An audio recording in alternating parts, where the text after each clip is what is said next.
a lot of the media reports on the, the racist attacks were very much red baiting to justify, I wanted to make that clear. I think it was in some of the what I read from the New York Times, that's a lot of what they talked about, is that this anger was being whipped up by communists and Reds, and and it really was, revolutionaries go where they're struggled and show solidarity. The best of them do, or they should. So that's, not a surprise, but really it was people fighting for their rights and against racism and trying to organize on that basis. The thing about the media is you have people. I remember Geraldo Rivera, and he was almost in tears in New Orleans in some cases, and he wasn't the only one.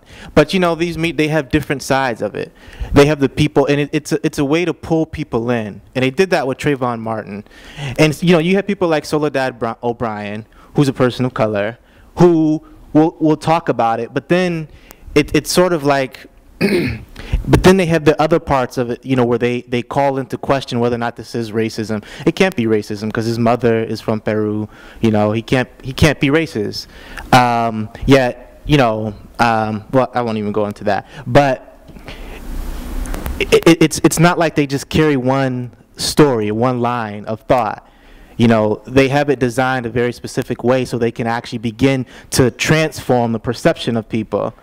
And I think that that's very important to draw. Even Fox News, when it first came out, they tried to have sort of a they tried to show some sympathy in this particular case before they begin to turn it. And I think regarding the polls, I think polls definitely are definitely used to manipulate, but I think that, like John said, there is an element of truth to the changing perceptions, especially amongst white people.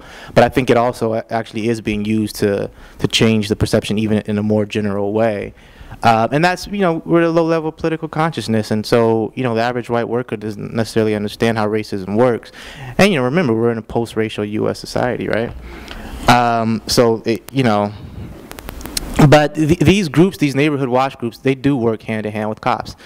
They have actual vigilante groups. We used to fight against one. The Guardian Angels is one. It's the most well-known one. We used to fight against one called the Molly Brown Neighborhood Coalition, or the Unsinkables. And they worked hand in hand. They had meetings of white business owners, and they would meet, and the cops would be there. Somebody from the city council or a representative from the city council would be there, and they would talk about how they can actually deal with the scourge of drug dealers, which is young black men. In their mind, that's what they say, drug dealers, and they're really thinking of all young black men and homeless people. And these were business owners in the area, and they formed these vigilante groups. They weren't armed because in Colorado they're not allowed to walk around that way. But I think that they're setting up for what I think is going to happen in Sanford is that this guy won't be tried. I'm hoping that that's the case, but they're preparing the ground for it. And you have this state that has this law, and you have neo-Nazis that are walking around armed in Sanford, along with the state and the National Guard and the local police that are supposedly going to put down any acts of violence that will arise. But I don't expect that any rebellion will touch off in Sanford. It'll probably be in the much larger cities that have, majority oppressed people. And finally, about pop culture, I remember when we grew up, white people didn't use cribs. They didn't call where they lived a crib. That was the place that was what we used, and it was the place where we went to lay our head down. That was our crib, right?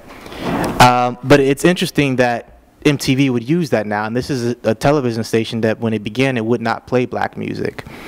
It wouldn't play black videos. It wasn't until Michael Jackson and Thriller that they had to open up because they saw how profitable it was. And hip-hop culture and what they've actually done with it.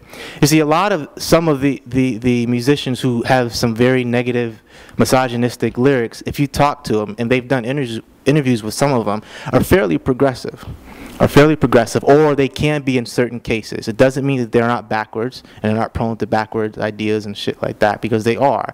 But this has been cultivated. Like, it used to be that hip-hop was a progressive force in our community until it was taken over. And it's very, and if you look at all the major media stations, when they have hip-hop, it's all the most deep, debased, like the worst of hip-hop, which isn't the majority of hip-hop music. But you might think that it actually is. The majority of it is underground and and is progressive, and it reflects what's actually happening in the community, not some fantasy world of people, you know. I mean, half of these guys, man, these cars they rent, and then they have to pay back the fact that they rented a car for a video, and everything else in the video they have to pay back to the record company. But it is the record company, the media, really, which you know, which has created this negative part of hip-hop culture. And then the artists, in order to survive, create that, what the media wants. You wonder why Tupac had so much music? It's because the record companies, when he'd make it, would go through and say, okay, we want this, this will sell, this won't, this will, this will. And it wasn't until he died when they realized that they should just release all of it, because he was such an icon that they can make money no matter what he was saying in the music. But they're the ones who decide what gets printed and what doesn't get printed. And they create, you know, amongst the masses of this idea of, this is how black people think, this is how we look, this is how we think, and it justifies the racism, you know, of the cops and in society in general against us, and it therefore justifies the murder when you have an unarmed black person who is suspicious and dangerous by the very fact of their skin. And so the cops get off with it, and vigilantes get away with killing our people.